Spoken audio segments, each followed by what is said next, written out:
Welcome to Spark Creators, a podcast that empowers kids to learn, create, and become. This podcast invites creators and entrepreneurs from all over to share their stories and ideas. We believe every kid is creative. It's just a matter of taking that first step and starting now. We hope this podcast can inspire you to create something that makes a difference in the world.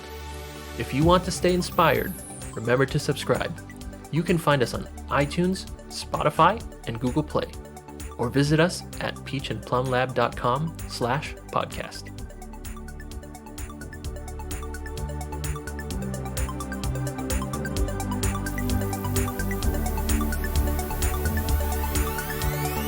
Hello everyone, welcome to Spark Creators. I'm your host Lee Zhen. Today we are very excited to invite Teela Cunningham, who is a graphic designer and hand lettering artist and made her kingdom every Tuesday online, and I'm very excited to talk to her.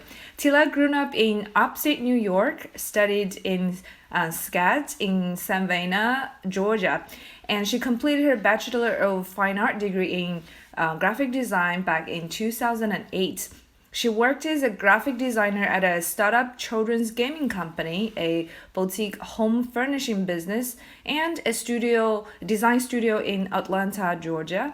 So while she was in the studio, she had the pleasure of working with many large projects like Coca-Cola, Visa, and the Winter and Summer Olympic Games, and many wonderful small businesses. So she started a YouTube channel back in January of 2014 and shared a lot of her knowledge on design softwares and hand lettering. The kind of responses she got was were very overwhelming. So she started doing more like frequent tutorials. From there, she began teaching online courses. Teela's husband, Spencer, is a self-taught web developer and is also the driving force behind the beautiful web design they had and the development of Every Tuesday. In 2015, they decided to pursue Every Tuesday full-time together and haven't given up since. So in December 2018, they welcomed their newest member of their family, the daughter Tuesday, and they also have a lovely dog, Nuna Petunia. Is that how you pronounce it? Yep. Yeah, Nuna Petunia, who has been lived with Teela since March of 2009. Hello, Teela. I'm so excited to have you here. So, besides maybe what I have already introduced, do you have anything else you wanted to add as a designer, entrepreneur, or even just talk a little bit about your business Every Tuesday? Sure. So Every Tuesday comes from me creating a brand new tutorial and releasing it on YouTube every single week. So that was a way of holding myself accountable because I really wanted to give my viewers and my readers and my subscribers a reason to return and see me every week. And it held myself accountable to stay consistent. So that's where Every Tuesday comes from. I just started doing that to keep myself consistent. And my day job was not the most pleasant situation at the time. So it gave me a reason to get really excited about design again and give back to this design community that I feel I've gotten so much from. So that's really where the concept and where it's all come from. And now here we are like 6 years later and a lot of Tuesdays later, and it's still going. So I'm really proud of that. Got it. And it was every Tuesday that you publish an episodes for your okay. Yep.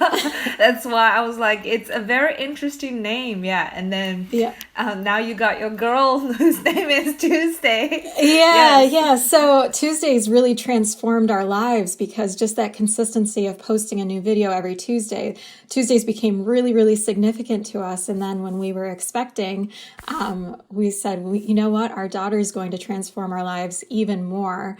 So it's kind of an ode to her. Definitely. It's a lovely, meaningful name for you guys, so that's why I think Definitely. yeah. And in the beginning I was like, maybe it was the opposite. You had a daughter every like Tuesday first, and then you called your website, your business every Tuesday, but it was the other way. Yeah, which is fascinating to hear. You have been in business for 6 years. Yeah. Tell us a little more about your family. And your husband also works for Every Tuesday full time now. And his background was in design as well, but then he now is a web developer, support you and your business. Yeah, so he went to school for graphic design as well. So we both met at the design studio in Atlanta as graphic designers, co-workers. So that's how we met. And then once I started the blog and creating new tutorials every week, he was teaching himself how to code because it was always a passion of his that he never fully pursued. So it kind of opened up some time for him to teach himself how to code, and he fell in love with it, and he went all in. So I'm really lucky because he's a designer, so he can talk and speak the same language with design, and then he can interpret those designs straight to the web. So we can have some really beautiful things on our website because of that. Yeah. In Silicon Valley, where here we call like the type of designer or developer like Spencer, we call it unicorn. Yes. It's like very, very rare to have, that you use both brains and you have an aesthetic eye, and at the same time you can make things happen. Yeah, that's like amazing that you every Tuesday have this kind of assets, Yeah.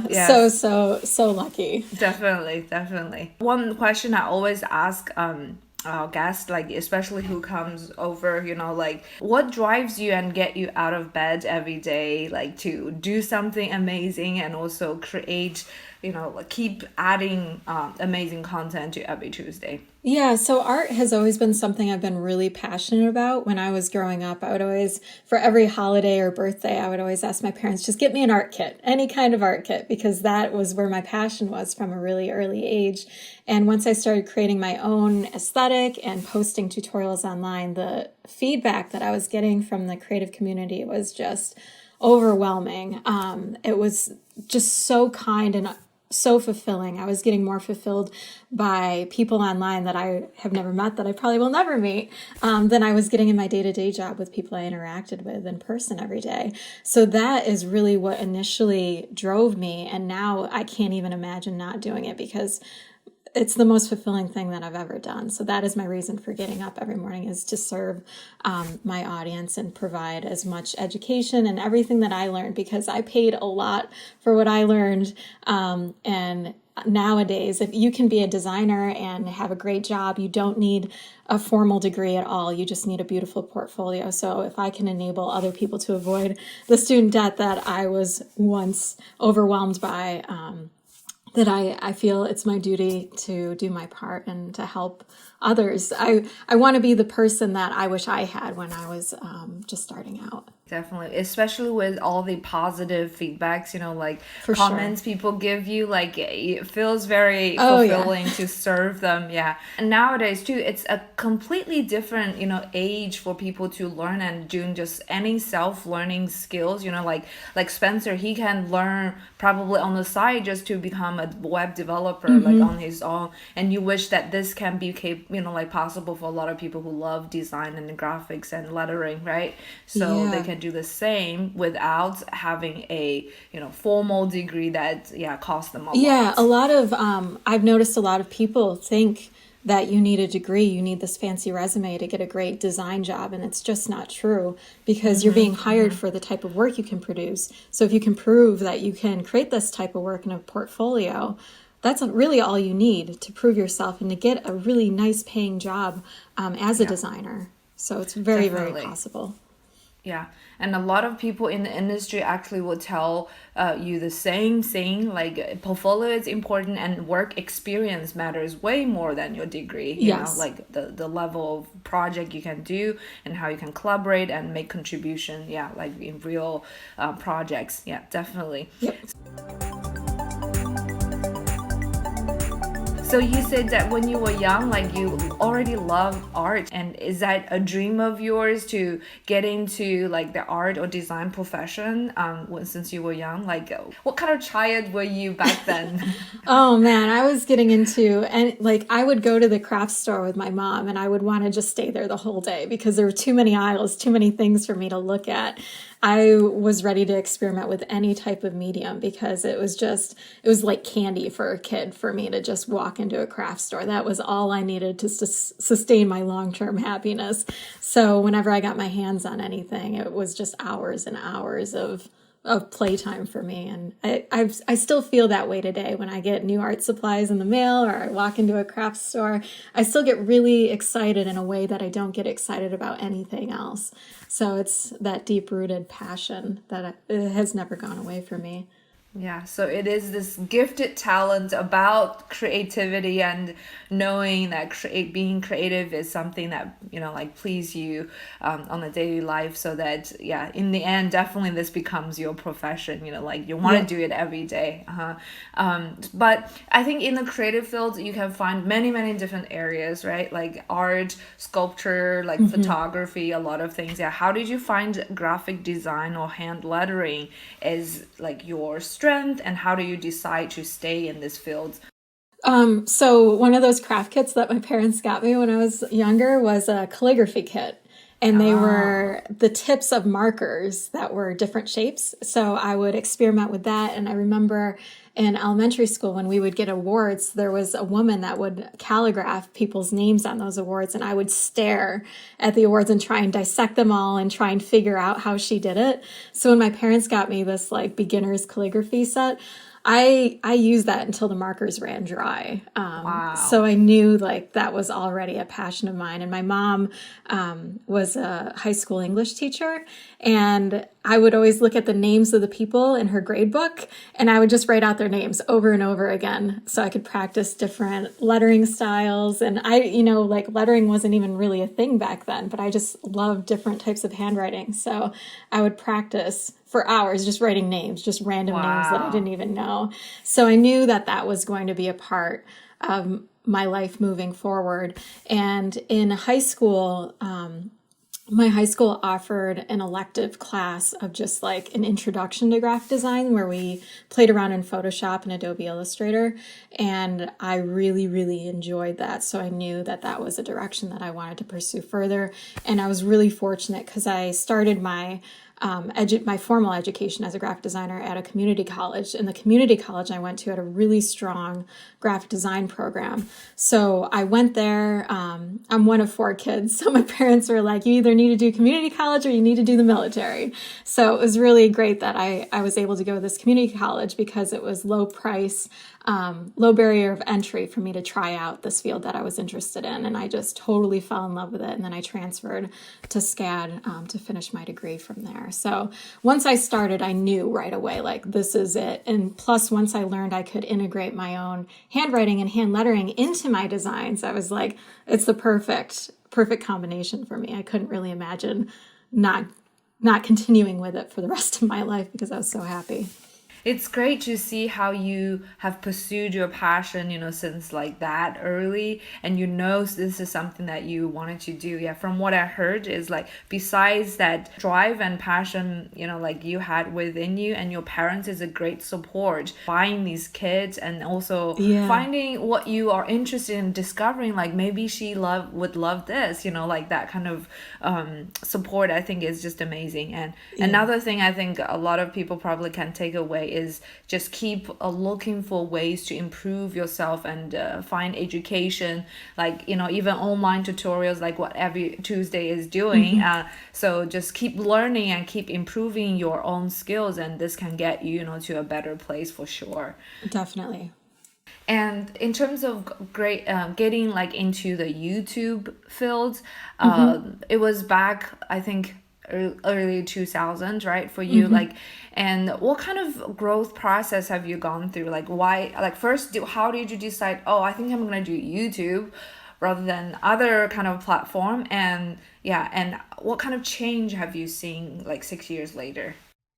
The reason I got into YouTube, which is kind of funny because I consider myself a pretty big introvert. So the fact that I have a YouTube channel now is kind of funny to me. But when I was at the design studio in Atlanta, I had a few coworkers that would ask me how to do things in the design programs because I was creating art, and they would say, "Oh, that's really cool. How did you do that?" So then I would explain how I did it, and then they would come back later and ask me again. And finally, one of my coworkers said, "You know what? You just need to make a video so I don't have to keep asking you how to do this." And I told my husband, who was my boyfriend at the time, about this, and he really wanted to encourage me to do it because I never would have just taken the initiative to do it on my own because it's so scary for me. And that Christmas, he bought me my first USB mic, and I was like, all right, well, I guess I have to do it now because he already made an investment into me pursuing this. So I was like, you know what? I'll put up a few tutorials and we'll see what happens. I'm not going to get too excited about this. So I put up a few tutorials, and the kind comments just kept coming in, and it really motivated me to continue doing it because I was getting such wonderful feedback that I wasn't feeling at my day job. So it was the happiness that I was really searching for in my career. So I just kept posting, and the rest is history, because at first I was like, I'll do like every other Tuesday to see, and I'll do like a blog post in between on the other Tuesdays. And then it really started taking off. So I was like, all right, I have to switch to a video every week now. And that's when my YouTube channel really started growing, is that consistency of week by week. And I really started focusing on Adobe Illustrator tutorials because that was my specialty. And I realized that even though there was a wealth of knowledge about Illustrator online, it was maybe a little more difficult to hear from a designer that was in the field teaching you how to create a specific outcome for each video and keeping it like 15 minutes or less. So I felt like I accidentally found a little bit of a niche on YouTube, and I kept doing that, and that really grew my following. And now I'm into iPad art, which has really transformed the way that I work. And I've seen a lot of great feedback from that as well. So I'm really excited that I can dive into either a desktop application or an iPad application and still fulfill the needs of my audience. Definitely. You know, when I looked at your video, I think the most important thing is like how clear that you're delivering your content. Like you are really, really good at what you do. So it is the content, it is the way how you demonstrate that matters so much. You know, in the beginning, you let your face show up a little bit, and I think that adds such a personal connection to people. And a lot of YouTubers, you know, try to always just talk in front of the camera forever. Mm-hmm. And I think it's not, you know, the right way, especially for this kind of skill-based, you know, like right. Like you have a media to attach to. So I think for you, like even though you say you are a little introvert, but I think your content definitely brought you in and let your skill shine in front of people. And I think that's what most people are looking for anyways, right? Like, yeah, thank you for saying that. Yeah, it was kind of another advantage of not needing to put my face on screen, because that made me even more nervous. So the fact that I could just make it all about the work, and that was okay, that you could just see my hands making something, and that still resonated with people without any other distractions. It really worked to my advantage because there was a long time where I didn't feel comfortable showing myself. Now I'm much more comfortable, but just starting out, it's really nice. So anyone that's an introvert out there that's thinking about doing this, I just want to say, like, it's totally possible. I never would have expected to have a YouTube channel at this point in my life. So it's so achievable these days. I think probably a lot of people who are following you wish they can see a little more of your face, you know. So in the beginning, they get familiar with your sound, you know, like the way how you teach, and then later they're like, oh, I finally see who you are. And then now, like, can you show us a little more about, you know, like your personality and more? Right. I think people are looking for that as long, you know, as they started building this kind of connection with you, for sure. Right. So now let's talk a little bit about the, you know, creative process you go through. What kind of process you have when it comes to designing, like, say, a new typeface in hand lettering? How do you come up with so many like ideas, you know, like of sharing, and especially like creating, like when you have an idea about certain style, like what do you have to go through? Yeah, so I just expose myself to a lot of art, whether it's online or in books or in real life, walking to different stores, noticing packaging on the shelves at the grocery store. It's just exposing yourself to a lot of different art. And as I see things that just resonate with me or that I'm attracted to, I kind of make mental notes or I'll snap a picture, and then I can come back to it later and think about what kind of personal twist can I make to this style that's really inspiring me. And I will sit on the couch at night with my iPad and I will just draw and draw and draw. And it's awesome with Procreate now because I can experiment with so many different brushes to really nail down the style and the feel that I'm going for. So I will just honestly sit there and just draw letters over and over and over again until I find a style that feels right, and then I just pursue it from there. So it's a lot of just exposing myself and experimenting until I get exactly what I'm looking for. Definitely. So two very important thing, I guess, for a lot of creators out there, right? Exposing yourself to all types of art, basically find inspiration, right? Like when you see something new, like you may have a new idea about how to build a new typeface or just do something completely new. And the other thing is definitely take action to do the stuff. Yeah, draw, Yes. keep doodling and keep working on it. And it's the same thing for, I think, for any other type of design, even designing a logo, you have to keep, like sketching out different ideas. Yeah, it's all tweaking. Yeah, It never comes down to like one piece. For sure. Perfect. Like it's never going to be like that. yeah.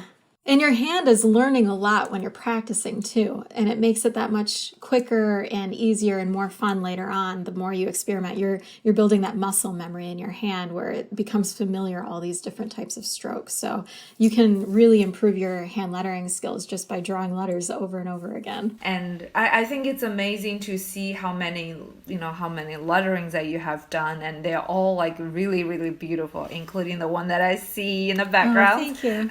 They weren't always beautiful. Definitely, I think it's a great combination that you can mix lettering with texture, with a lot of the other elements, not just simply like hand lettering. Yeah, with graphic design, there's so many elements that are just computer generated and hard edges that when you bring in something organic like hand lettering, it can really humanize whatever you're creating and appeal to a wider audience because it feels you can create that connection, that special connection that you maybe wouldn't have otherwise been able to do with how sterile some design can feel or minimal with just being computer generated. So I really love that we can do that with art these days. And for those listeners who might not know what I'm talking about, if you go to, visit everytuesday.com, it's every-tuesday. Tuesday.com. Yeah, and you can see Teela's hand drawing and actually appear in every corner of her own website too, which I think it's an amazing combination, on the digital kind of worlds where you have adding this kind of hands made with, elements into the digital presentation, which is pretty cool. So definitely for those who haven't checked it out, and go to her website, everytuesday.com. Yeah. Thank you. So I think one thing that is great about like doing tutorial or just being a teacher, teaching people about these things is that you can always keep learning new skills and then keep teaching them, the new things that you learned. Yeah, that's why I think you said earlier you started with Illustrator and later you moved on to iPad because you dived into this new field that you learned about iPad and iPencil, and then now you wanted to teach people. Yep. So how did you find creating like on iPencil and iPad different from on a computer? And I also saw, your backgrounds, which is all the settings of the camera and maybe the studio, how you record everything. Can you tell us how you actually capture the perfect image of when you are doing the iPad demonstration? Sure. So the transition was actually pretty easy for me to go from desktop to iPad because being a graphic designer, having like 10 years of experience just designing on a computer before moving on to the iPad, I was already familiar. Even though Illustrator was my specialty, I'm still use Photoshop every day, so I'm super familiar with Photoshop. And the program that I'm using on the iPad called Procreate is very similar to Photoshop. So I felt like I already had a lot of knowledge that I could offer once I understood how the program was similar to Photoshop. So right away, I was able to teach a lot of things to people who weren't familiar with Photoshop or Procreate. So that was really awesome for me to transition that way. And especially with having a daughter now, a little one running around, it made it easier to kind of watch her as she played by herself during the day and just sit on the couch and be there, where I could also experiment at the same time, where I couldn't do that with really even in a laptop, but definitely not a desktop. So it made it a lot easier for me to continue experimenting throughout the day.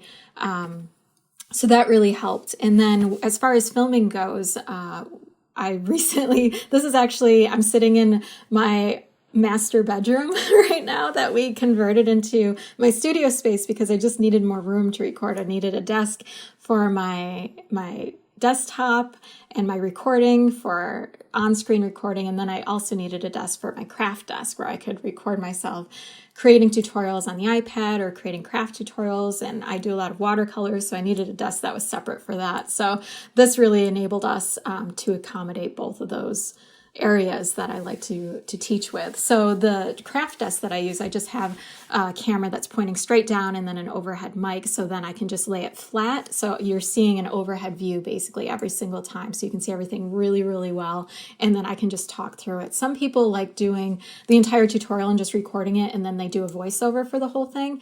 I find, for me personally, I work a lot better if I'm just explaining things as I go, because it's already fresh in my mind and I'm thinking about what people might be wondering about as I'm doing certain things.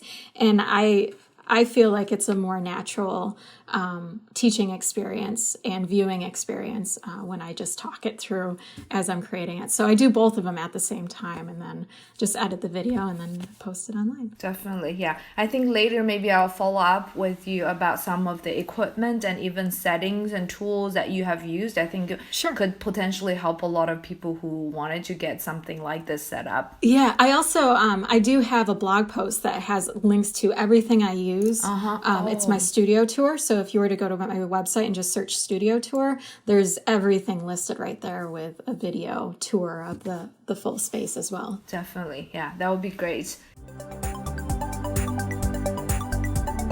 So you have created many courses as well, besides all these, tutorials and even some lettering, like print products and things like that. I've actually joined one of your Procreate free classes, and it is very comprehensive, and I think it's well instructed.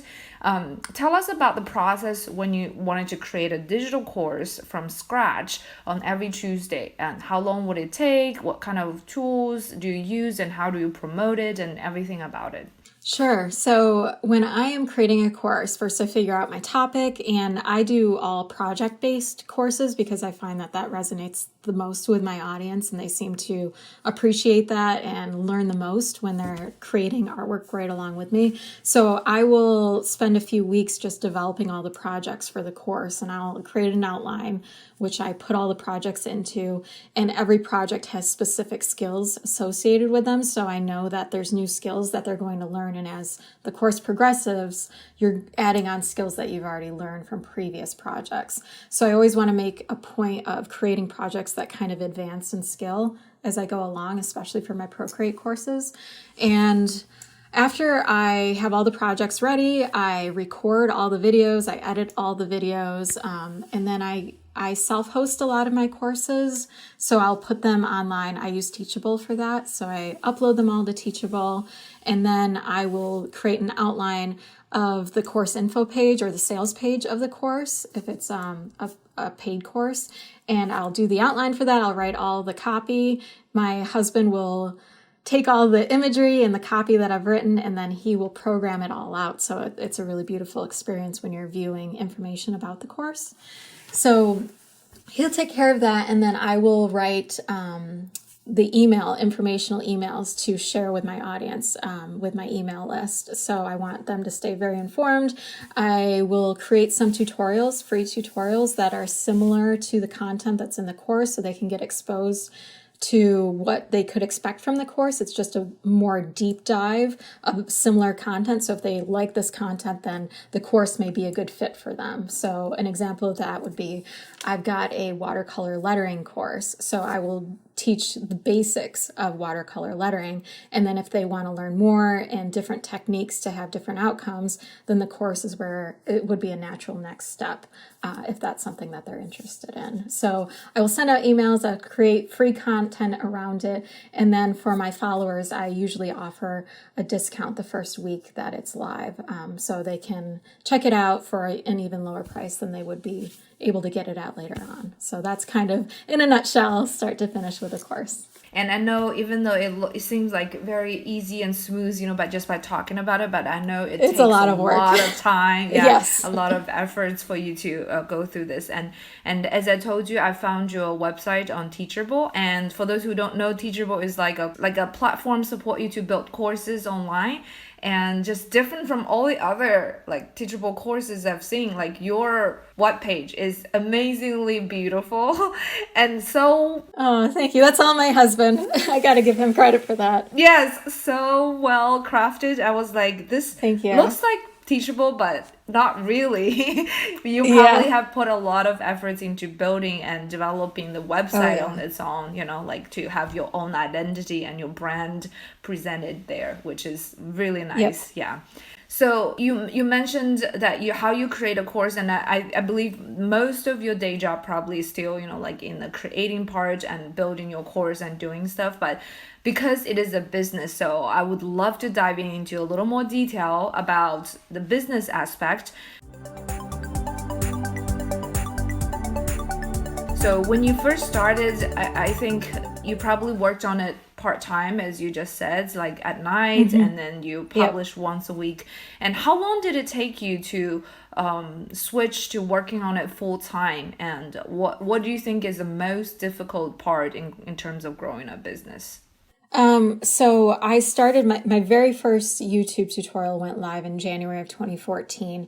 I quit my full-time job in September of 2015. So it was a solid year and a half, little over a year and a half since I created my very first tutorial. I created my first online course in February of 2015. So once I started creating courses, that's when things started taking off, because it was the first time that I was actually making good income off of my teaching. I would make a little bit of ad money off of YouTube, but it was nothing that was going to allow me to quit my full-time job. But teaching enabled me to do that for sure. So it was a handful of courses and a lot of work on nights and weekends. But it was something that I felt like, all right, this is something I could really see myself doing long term. So I put every waking hour into it. And then when I saw that the income was enough where I could quit my job, and if I was dedicating all of my time to it, then I would be fine. So I waited until I grew enough income on the side. Plus I was creating digital products as well, like textures and fonts and templates. So that also allowed me to feel a little more comfortable, because I had a little more diversity in my income streams when I took the leap, and my husband took the leap with me. We both quit at the same time. So There's a little bit of pressure there. We actually got married by a judge. We used our wedding savings as our emergency fund when we quit. So that gave us a little extra security too when we took the leap. And I would say the hardest thing at the beginning was just not knowing how much you were going to make every month, because it varies so much. It's really inconsistent, and you have to get comfortable with inconsistent income for a while. But once that inconsistent income is at least covering your costs every month, you just don't know how much more it's going to be beyond that, then it's a lot easier to sleep at night. So that was probably the hardest adjustment for me at the beginning. These days, my hardest adjustment is just balancing being a mom during the day, and now I'm working all nights now. Once she goes to sleep at night, that's when I work, that's when I record. So from the hours of 7 until 2 a.m., that's when I'm working the most now. And that's been a struggle. And just keeping up with all the social media channels now that exist that didn't when I first started. So there's posting, replying to comments, DMs, messages, and then keeping up with my regular email, creating new email for my email list, everything that goes into a weekly tutorial and then creating courses and offering support for those courses on top of it. It's a lot of work. So it's just trying to find balance and still giving myself healthy breaks and having time for my family on top of all of that too. So the balance is the trickiest part now.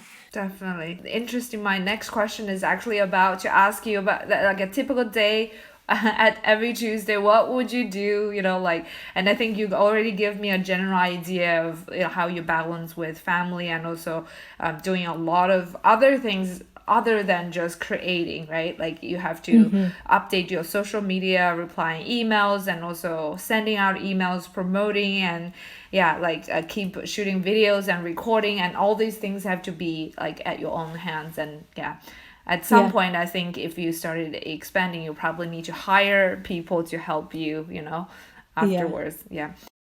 So who is your main target audience? And did you know, like in the beginning, who your perfect customer avatar is? Or did it take time for you to actually collect information and say, oh, these are the group of people, who will be attracted to my course or my content? Yeah, so when I first started creating content, I was trying to appeal to either people that were in college or just graduating from college to kind of give them a leg up and give them some extra information that I wish I knew. So it was kind of like the person that was maybe 5 years younger than me, just filling them in, providing them as much information as possible that I wish I had access to myself. So that started off as the demographic that I was shooting for.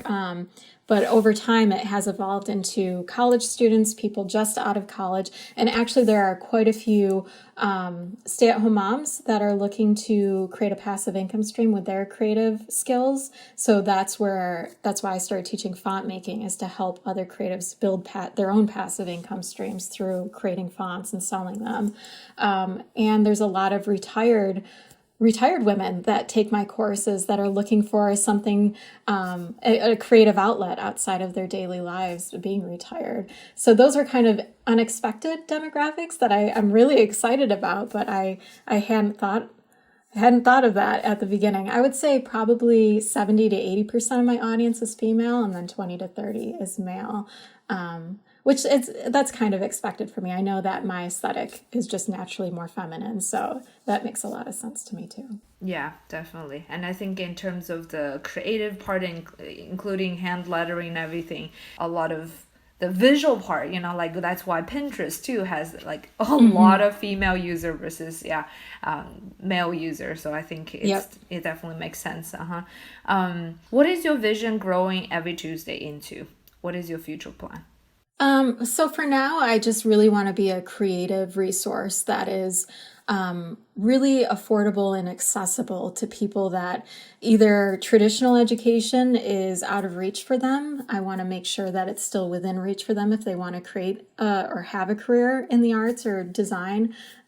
So I just want to really be a reliable source of creative education. So it's just expanding my course offerings to try and cover the different topics that really resonate or that my audience is looking for or looking to learn more about. Courses is where my heart is really at these days. I love creating them. I love supporting the students that take them. So that's really my long-term goal right now, is just to expand my course offerings and just keep supporting the creative community with free content and then paid content so I can continue doing this. We mentioned a little bit about like the course platform that you use, like say Teachable, but I think besides being a creative that you use a lot of softwares like Illustrator, Photoshop, Procreate, are there any business tools that you use on a daily basis or that you would recommend people to get their hands on to as well? The main tool that I use is ConvertKit for my email list. It just allows me to communicate with my audience, to set up automated emails when they join a course. That way they can get some extra information along the way after they take a course.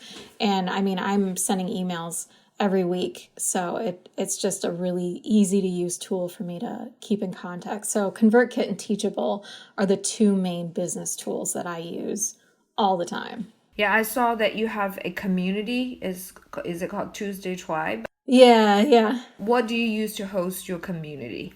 So that is just a free resource page on my website. So it's part of my WordPress website. So once you join, you become part of my email list, which ConvertKit manages.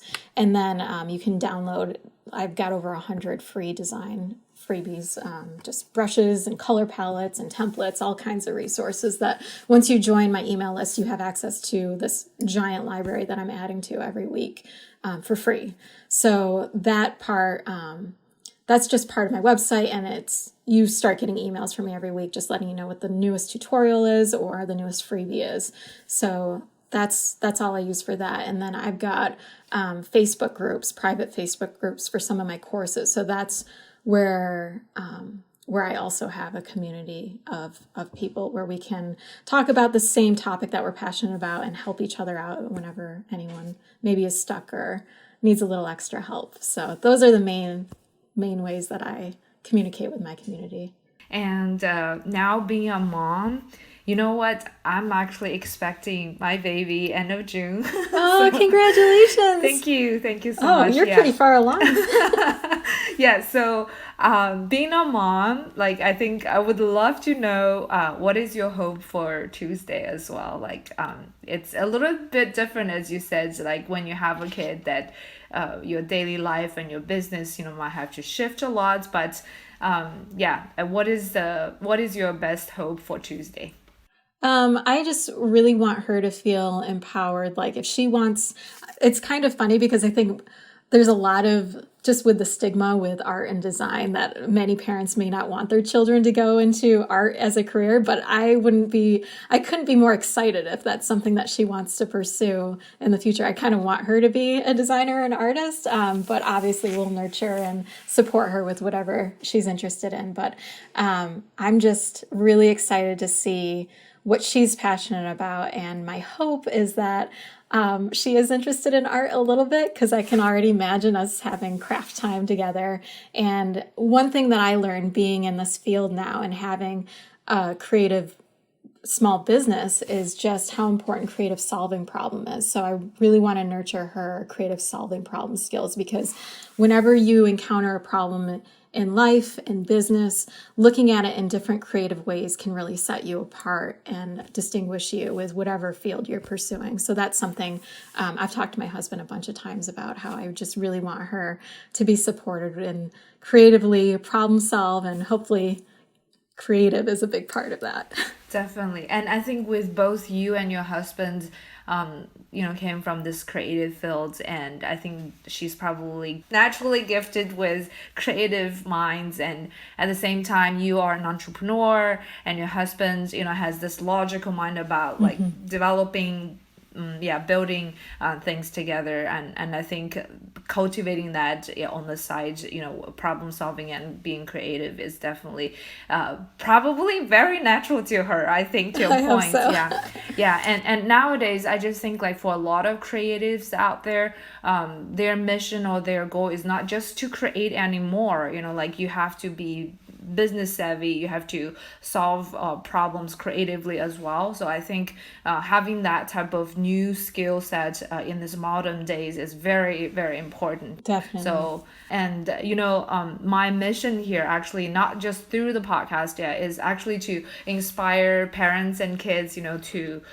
who like to create and who wanted to do something like with their hands or even with their creative mind, like those creators and entrepreneurs, and ask them to take action as early as possible so they can be part of the process and learn as much as possible.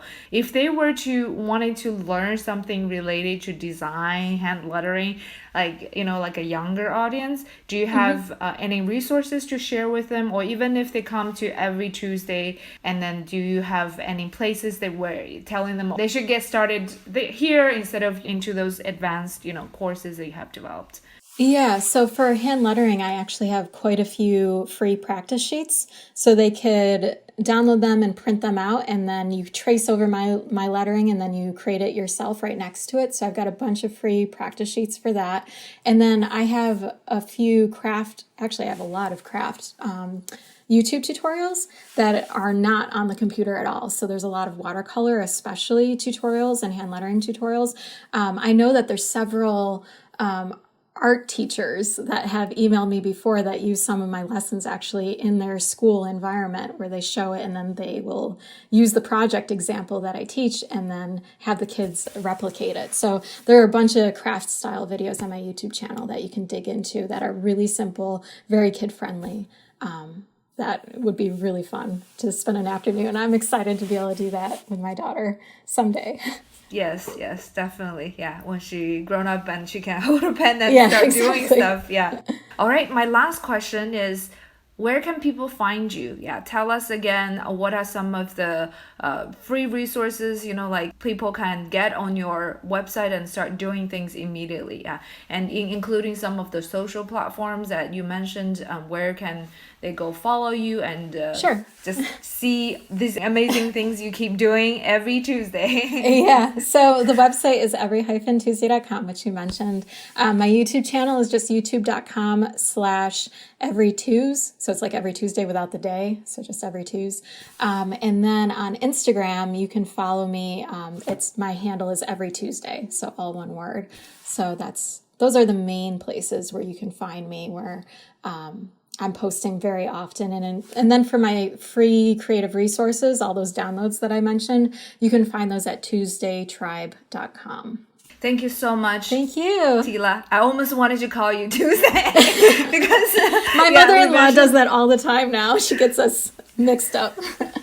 Yes. Yeah. But thank you so much for your time. I really, really appreciate it. Thank you. I was very excited that I can talk to you, to someone who also came from the creative fields about doing amazing things. I know your content, not only it is creative itself, everybody should go check it out, but your consistency, being an entrepreneur and, really courageous, like move, doing some passion project and then now becomes your full-time job and really inspires, all the creative people out there and who, thank you so much. Yeah, supposed to pursue their passion and dream like this. And so I hope this can inspire a lot of kids and parents and even educators, yes, I hope so too. Out there who want to do something similar. And you guys can check the website out and then learn as much as you can from Teela first, and then we can see what you can do later, as an entrepreneur. Thank you so much, Teela. I really appreciate it, and we shall definitely keep in touch. Sounds good. Thanks for listening to the Spark Creators Podcast at peachandplumlab.com.